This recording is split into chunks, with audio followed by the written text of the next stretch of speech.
Now I'm going to read Vladimir Lenin. Vladimir Lenin was born in 1870 and died in 1924. Vladimir Ilyich Ulyanov, best known today by his pseudonym Lenin, was the political leader principally responsible for the establishment of communism in Russia. An ardent disciple of Karl Marx, so Vladimir Lenin was born in 1870 and he died in 1824. Lenin initiated policies that had only been hinted at by Karl Marx. Because of the rapid spread of Lenin's variety of communism into many areas of the world, he must be acknowledged as one of history's most influential men. Lenin was born in 1870 in the town of Simbrisk in Russia. He was born in Russia. His father was a loyal government official, but his older brother, Alexander, was a radical who was executed. Execute means hanged to death or faced death sentence. Was a radical who was executed for having taken part in a plot to assassinate the Caesar. So his elder brother Alexander was sentenced to death for being accused of assassinating the Caesar. Not assassinating, to taken part in a plot. Okay. Lenin had himself become a fervent Marxist. Fervent Marxists, a very ardent Marxist, a very serious Marxist. In December 1895, he was arrested by the Czarist government for his revolutionary activities and spent 14 months in jail, after which he was exiled to Siberia. He was banished, you can say banished or exiled. In course of his 3 years in Siberia, he married a fellow revolutionary and produced the book The Development of Capitalism in Russia. So he wrote The Development of Capitalism in Russia. His time in Siberia ended in February 1900, and a few months later Lenin traveled to Western Europe.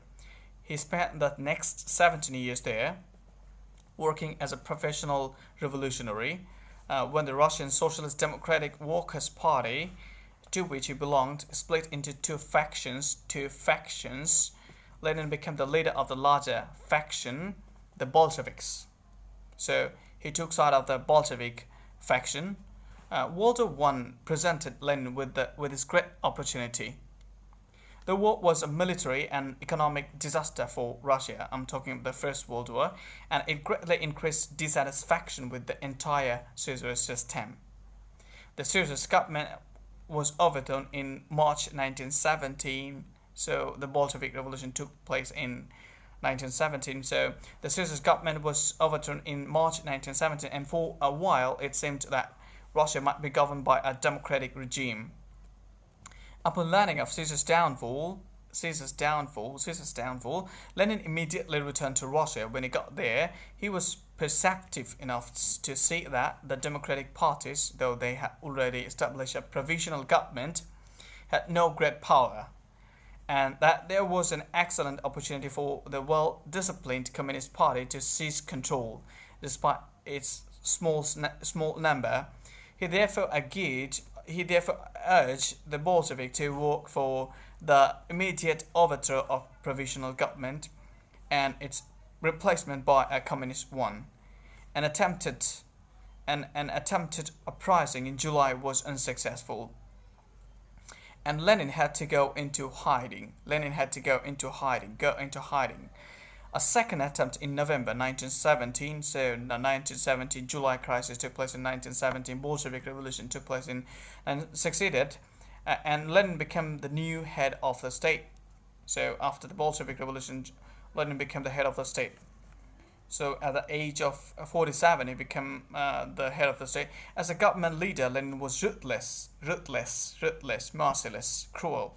As a government leader, Lenin was ruthless but highly pragmatic, very practical. At first, he pushed for an uncompromising and rapid transition to a completely socialistic economy.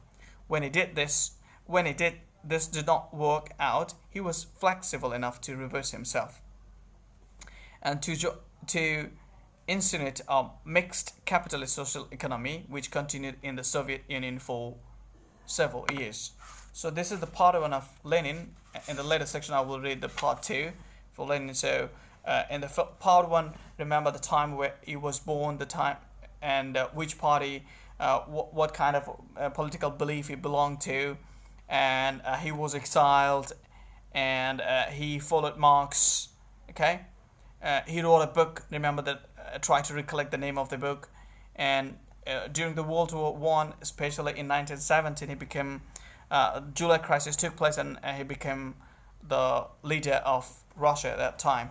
So try to recollect all this information I have told you within this few minutes. Okay, catch me in the next video.